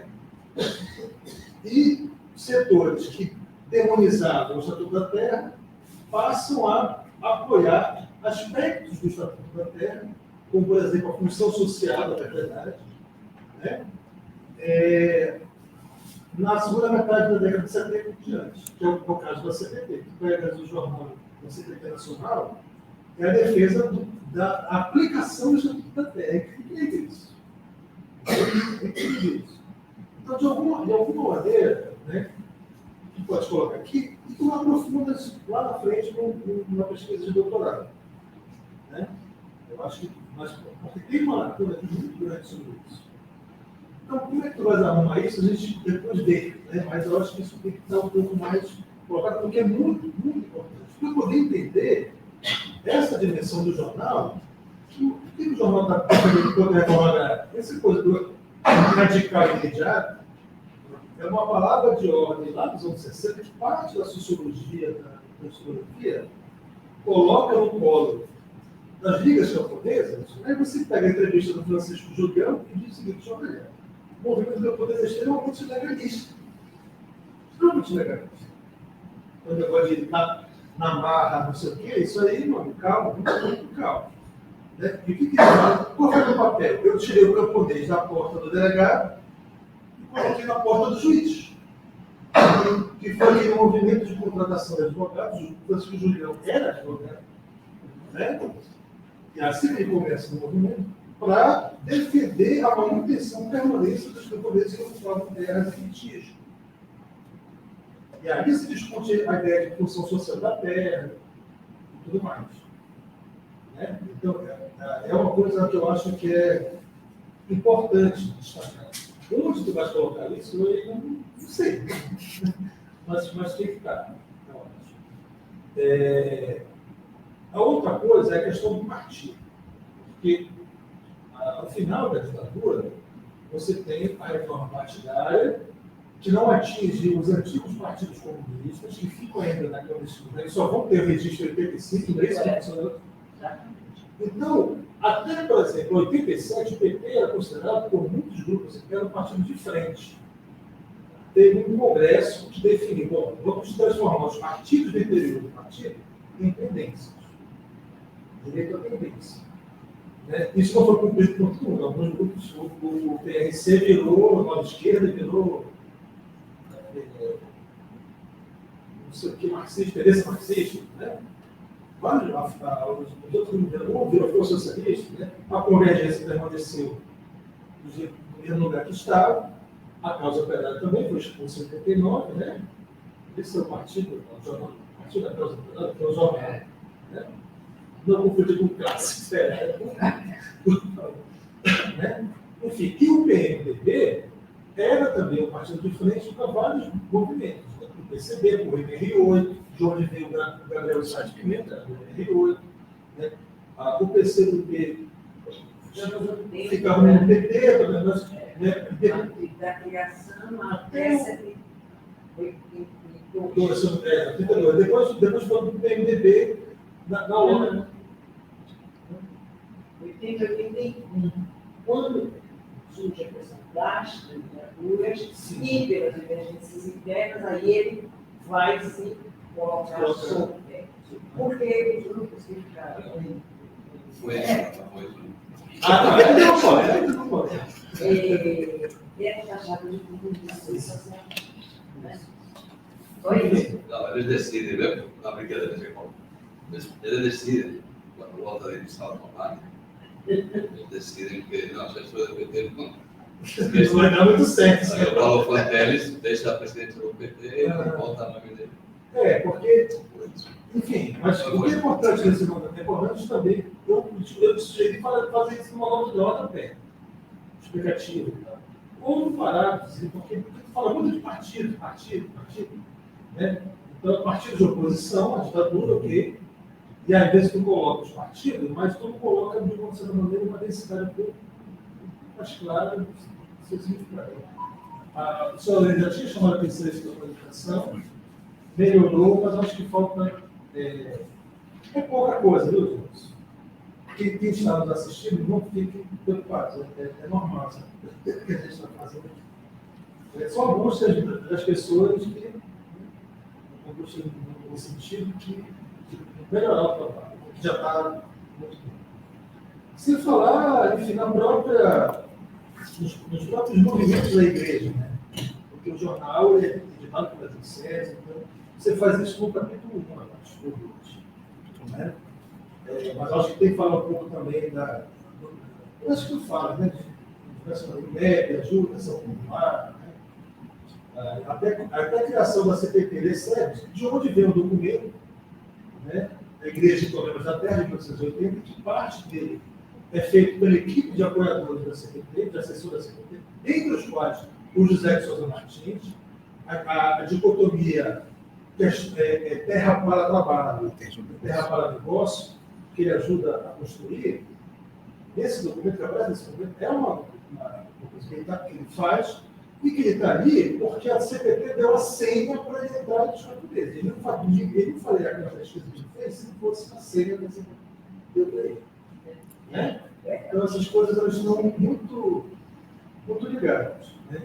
E para concluir, dialogando com o Maurício, a questão dos dados sobre os camponeses e mortos.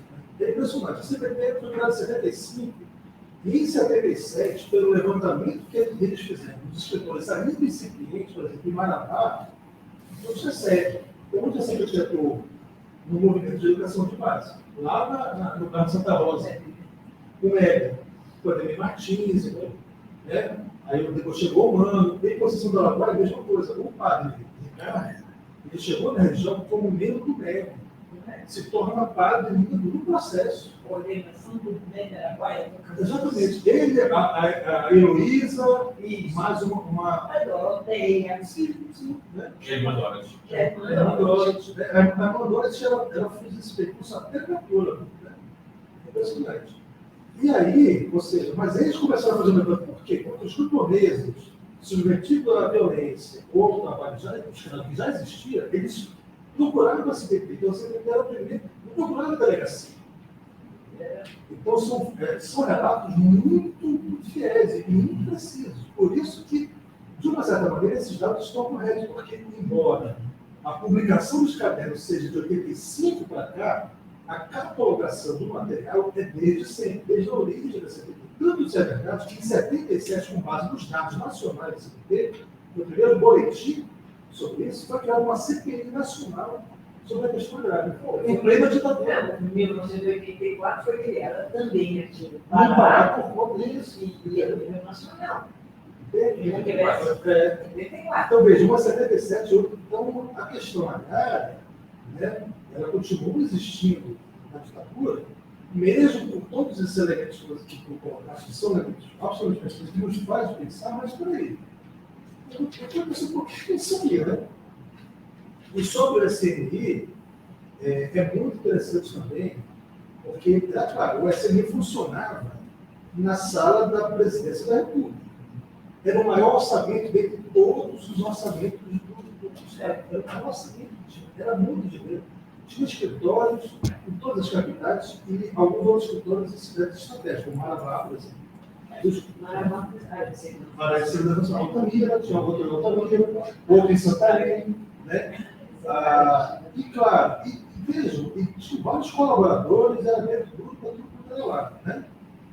E tinham várias clivagens na estrutura da CPT, inclusive, da PCD, inclusive, na hora de produção do documento, os produtores do documento, eles se classificavam sobre a informação de um item B. Esse item B era pouco confiável. Então, era uma informação que deveria ser entendida, então tinha todo um critério, Código, né? um código, todo um critério de produção da informação. Né? E só para fechar, isso é muito interessante. Eu sempre estudado isso. Sim, também acho. O David está produzindo aí um projeto sobre isso. Eu trabalhei não com a SNI, eu trabalhei muito com a documentação da SNI. Só para fechar, vou te dar um exemplo. No caso do conflito que teve perdido, né, dois policiais em 76, logo depois da guerrilha, morreram 2 policiais, vários camponeses foram presos, o senador conhece isso como ninguém, porque de uma certa maneira ele veio até ela de uma maneira muito forte, né? Inclusive, uma das lideranças, primeira época, quando morreu, e o grande liderança do Sim, junto deles. faleceu também. Enfim, E a filha dele mora aqui no Mário Antigo. enfim. E aí, o que acontece? Foi produzido, eles foram enquadrados na Lei de Segurança Nacional, foi produzido uma série de relatores, e no final, está lá nesse limite, tem um oficial reclamando que foi mandado para ele, o depoimento dele, um inquérito que tem quase 1000 páginas, reclamando que foi mandado para ele a ordem de assinar o mando do inquérito para a Justiça Comum, porque não se trata mais de crime de subversão, e sim de disputa pela terra. O que é que isso mudou? Aí você faz a operação historiográfica. Isso mudou em parte porque existiu um acordo, que é o texto do que serve, né, chamado Diálogo das Sombras, entre a hierarquia católica e a hierarquia militar, a partir do Golbeiro Ponte Silva, que era o ministro da Casa Civil do Kaiser, de distincionamento entre duas instituições. Um dos elementos que o De que ano é isso? de 76. 76 até 78. O conflito foi em 76, o inquérito acabou em 78. Né? Entende? Então, veja o percurso da narrativa do documento, quando ele terminou, caramba, como que muda? Aí, o trabalho do historiador. Né? Então, só para te dar um exemplo de como, em caso, isso é um estudo de caso, né?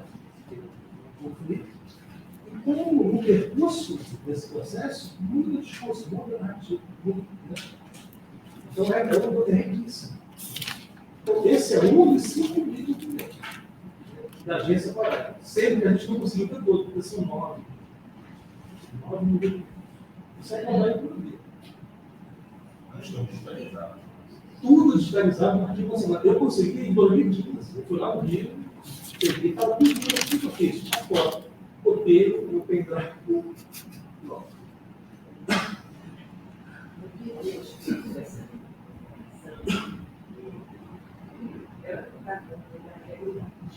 Mas do ponto de vista que é ser conseguir identificar, comprovar que ele está correto, não conta a realidade. Não fazer um contra-assunto. Não, exatamente. Por exemplo, Exatamente. não aparece. Mas aparece os dados do CIMI, do Conselho de Justiça Nacional. Não, mas eu nem todo.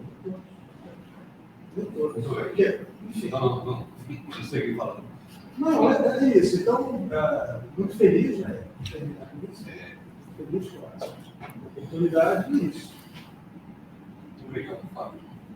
Do percurso. Eu vou falar dos gêneros. Na família concorda com o que eu vou concordar de vocês. Ele fecha. Né? Mas eu acho que, apesar de todo o problema central, você colocou, eu acho que ele é pertinente, né?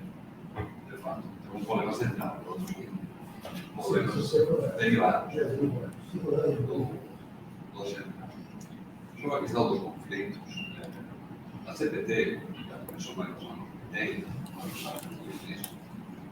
ela vai revisar os anos anteriores. Também quando você tenha mais informações. Vai atualizando. Vai atualizando. E a análise, como tem hoje a distinção, tantos outros, é pertinente. E isso é uma questão muito importante. Porque começa depois do 85, mais pontos, mais. Eu acho que é É um momento da disputa, porque a gente se perde de designar o senso comum. Na época da ditadura tem que ter mais mortes. O senso comum, sim. Mas a pesquisa, os dados são contrários. Por quê? Porque está uma disputa. A ditadura fazia mediação. Essa disputa se acelera a partir de 85. Porque a disputa vai ser a Constituinte, vai ser a UDR. A direta já. Os sindicatos trabalhadores, Passa a ser a oposição pediu os sindicatos. o Estado já não está num lado, o Estado está no meio. Quer dizer, e cada um vai lá reivindicar para o Estado vai fazer a proposta de reforma agrária, depois vai cumprir com os meios, quanto, vai. Uma disputa imensa. E isso é o grave, porque como toda a concentração de discussão de temas se dá fundamentalmente nos preços do programa, não se concentra os conflitos. É muita. Talvez seja importante, não seja não problema de dados. Os dados sempre são aproximados, mas os dados de comparação de um período ao outro são bastante questionáveis. Como é que se vivenciou, principalmente em 85 e 88, até a aprovação da Constituição. Então, isso é um elemento que eu acho importante. O outro, talvez a gente discutiu muito ao longo desse tempo, essa questão dos jornais da igreja e os jornais que não são da igreja. Isso também é importante. Outros jornais que são do movimento, estou agora vendo o jornal Lamparina, né, Santa Maria, tem muita coisa. Isso é um jornal da igreja. Não é como os jornais alternativos, que não são de classe média, da esquerda, né? Uma articulação muito ampla, com os setores de oposição, paulista, populista, carioca. Não é uma resistência, tampouco, está vinculado a um projeto político da esquerda, a clandestinidade, o jornal da igreja, e a igreja é o centro do apoio à luta dos trabalhadores rurais nesse tempo. Então, uma outra pesquisa nos daria outras possibilidades de ver sobre esses jornais articulados com os jornais da igreja no Nordeste, no Goiás, no Centro-Oeste, contra religiões. Aqui de Diocese de São Paulo. Seria o bingo, porque quem dirige aí, não só porque os personagens são, eles que escrevem, eles que fazem, eles que publicam, eles que mandam, estão aí com a máquina para. Pois é, são eles, talvez por isso eu concordaria muito daquela sugestão que vocês fizeram, de que essa última parte, que foi uma coisa assim, não é aquela coisa que não tem desde muito tempo que a pesquisa de não tem que aparecer lá na dissertação, naquela história da imprensa nacional, tem que aparecer. Eu acho que eu concordaria também que você deve ter que fazer. Né? E tirar como essa parte, assim, talvez a temática, ou o discurso prévio, meia hora, isso, né? Mas talvez utilizar parte em outros momentos e dar uma diminuída e talvez você dar uma forma flexível. Esses documentos, não é importante nessa pesquisa, entender essa disputa interna que eles têm. Né? Porque tem escritores que tem responsáveis e responsáveis. Eles sabem bem, né? Fábio, os mais críticos, qualquer coisa da abertura era a aeronáutica. Então eles viram um anticomunismo. Para eles, os jabas passarinhos e as sireninas eram comunistas. Uma coisa. Tem que dar o golpe, todos os dias estamos sabendo daquele cara da Marinha, foi. Mas naquela época, a aeronáutica era um setor mais. Reforma, transição, volta à democracia, o setor mais oposição. Então, gostei muito de refletir isso, é verdade. Nós, às vezes, usamos esse material como fonte verdadeira. Quando ela tem que ser indicada como se fazemos com outras fontes. Né? É bom fazer também. Mas, não tanto para responder agora, pensamento do Fábio, né? Tem todo esse material que ele roubou lá no nosso arquivo. Lá. Porque lá no arquivo do Memória Revelada, eu fazia parte, né? Da organização do termo da Sotil. Agora a gente estava lá naquele negócio. A gente reuniu uma vez por ano. Aí chegou o tempo e acabou. Então vai ser horrível. Agora vai ser para atividade.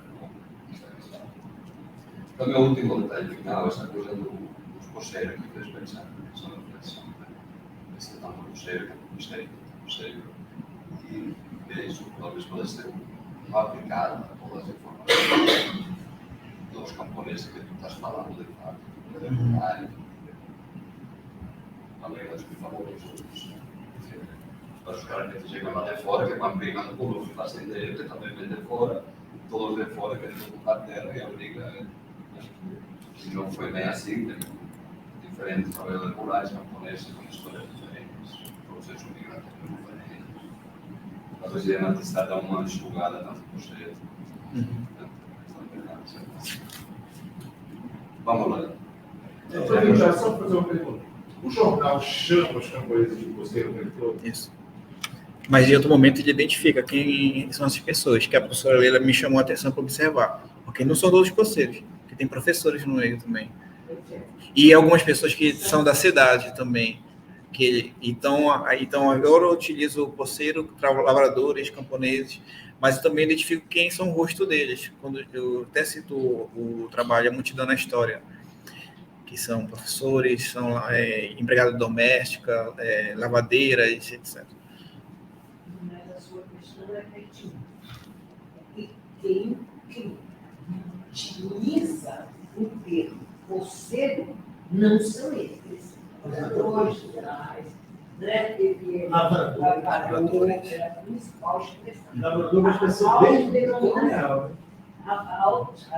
Essa era a auto Do lavrador, estipulação e identificação. Quem vai criar essa peça não vai ser principalmente os grandes proprietários. E não é de hoje. Mas se os filhos muito interessante, que já usa a terminologia possível. Posse sem absorção. Então, eu acho que a gente vai ter que começar a trabalhar, refinar isso. Depois, quando entra no debate, na discussão da reforma agrária, aí alguns grupos fazem a não se sentir ofendidos com o termo cruzeiro, porque vai ser um instrumento, inclusive, de conquista jurídica. Exagerando muito com aquela ideia de quilombola. Ele fala, eu não sou quilombola. Pois é, Mas na hora. você tem que ser quilombola, senão você não vai ganhar terra. Aí ele passa até para ser quilombola das gerações todas anteriores e posteriores aí.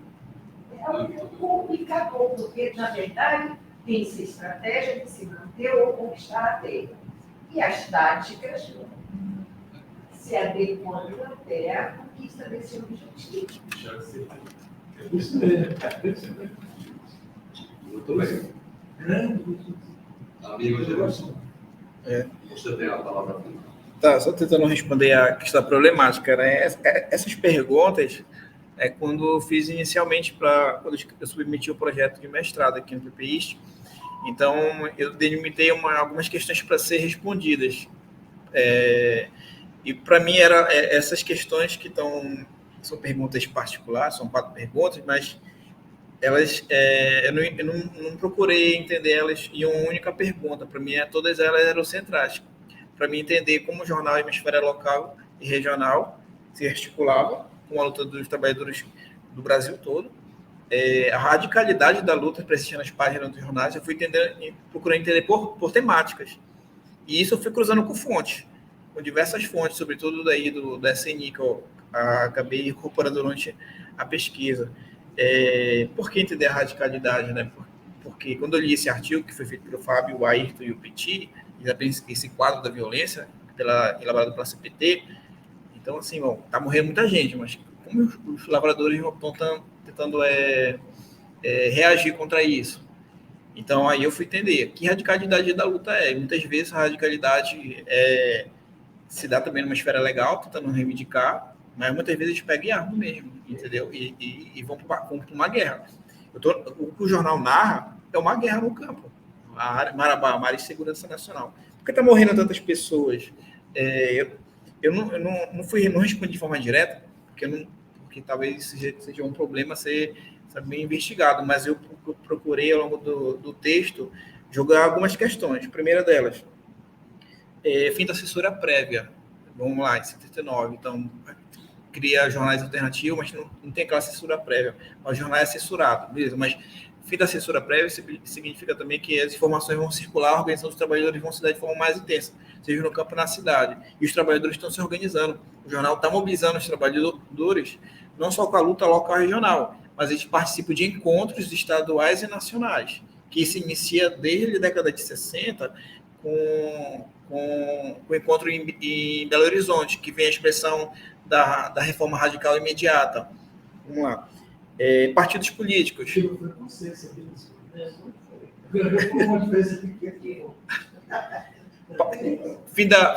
Novos partidos políticos ali em 82, se não me engano, que começa nova legalização de alguns partidos, com o Partido dos Trabalhadores, com exceção dos partidos comunistas, clandestinos e tudo. Mas assim... Você tem recomposição. Isso. Inúmeros partidos, depois são transformados em dois, além do IND, né? E depois, então, vários que existiam se reorganizam, o PDT e tal, e logo surge o PT. Talvez o que eles falaram, esqueci de falar agora, desculpa, não tenho que falar de partidos e organizações. É decir, que de fato eran partidos. Outros eram de fato organizações. Não podemos falar, PSDB era um partido, o Partido Comunista era um partido. É decir, eles eram partidos que estavam dentro de outros partidos, do Partido Unidade, do Partido Socialista, de outras coisas. Mas talvez alguma nota exploratória, porque é fundamental, porque a atuação do PSDB no sudeste do Pará, senão a gente não entende nada. Não dá para entender, não. Sem entender o PSDB. O PT está se reformando, mas que tinha, até vai ser uma disputa, né? Eles voltam, na igreja, vai para a igreja, assim, não é contra isso.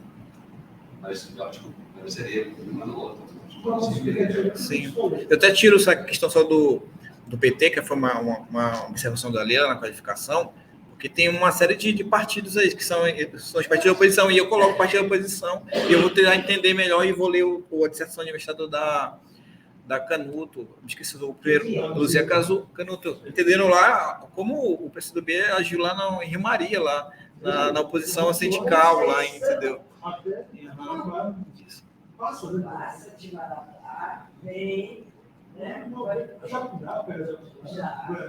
Goianésia. Não, ele que falava na igreja, ele era o chefão da CBT. Era. Então, E o advogado. tem que ter uma nota viva. Certo. Então, outra mobilização aí pela democracia direta já, então, e a reação patronal, acho que eu tinha que falar disso, o jornal deixa claro, né, como a UDR, né, que nada de democrático vão armar milícias mesmo de forma mais estruturais, porque é interessante isso. Quando eu comecei a ler sobre a UDR, comecei a ler muito. Eu fui, então, aí eu não achava nada no SNI, no banco de dados, botava UDR, não achava. Aí eu fui lá, os fundadores da UDR, botei Jairo de Andrade.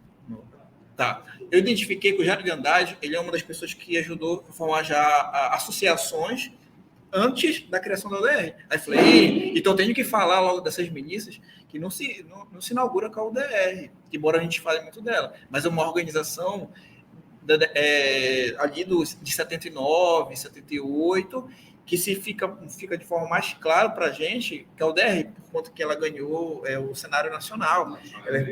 Como é o MST. Então, é isso, é essa guerra aí. As milícias deles não se. E aí a professora Leila chamou atenção também, aí a UDR vai se identificar como produtores rurais. E eu acho isso numa entrevista do Caiado, que está presente no Estadão. Ele vai ressignificar, não somos latifundiários, somos produtores rurais, estamos alimentando o Brasil. E que está do Salles agora, na CPI do BNC. São produtores. Isso. Então, são invasores, são terroristas. Está tudo no relatório do Salles. Ele diz que a reforma agrária é anacrônica. Anacrônico é o relatório dele. Só rir quando chora. Só para finalizar sobre o SNI, né? Então, lendo esse documento do SNI, ficou uma grande questão, né? A produção da informação, né? Como o SNI entende a questão agrária, que é um problema que talvez eu eu vou tentar fazer a seleção do doutorado para ver se passa esse projeto. Mas, assim, é muito interessante como é produzida a informação, como é visto o campesinato, como são vistos os agentes que defendem os direitos humanos. Eu cito uma citação do SNI sobre o Gabriel Salles Pimenta, muito enviesada. E o Gabriel Salles Pimenta era assessor da Comissão Pastoral da Terra e estava defendendo lavradores. O mesmo documento fala, ó, ele está defendendo lavradores. Foi uma das primeiras vitórias definitivas da justiça. Aqui fora do Gabriel Salles Pimenta conseguiu isso em 82. Isso eu cito no trabalho. Definitiu, porque foi várias as distâncias e ganharam todas as distâncias. Contra o Nelito. E o Nelito vai ser responsável do assassinato dele posteriormente. Então, está isso falando no tópico sobre a DR. Inicialmente, porque foi no dia do congresso do PMDB em Maraná, municipal, inicialmente se associou a uma disputa política, partidária. Não, era questão de... O nome falou, já te falei, falava para ele, não fica muito à mostra. Né? Isso é uma outra história. E algo tem a ver com o nosso tempo, né? Eu lembro, por exemplo, quando a Caixa fazia o TCC, nós fomos para Marabá, e ela foi fazer pesquisa de campo lá, e eu lembro que a gente entrevistou um militante do MST. Vocês conheceram o Fusquinha? Fusquinha? Morreu. A gente entrevistou, fez amizade com ele e tal. Passou alguns meses, eu recebi a notícia de que ele seria assassinado. Morreu tecido. Então, na verdade, parece que o campo pegou fogo mesmo nos anos 80, né? Na verdade, se você Porque o MST só chega a 90. aceitar, o país pegou fogo. Essa que é a verdade.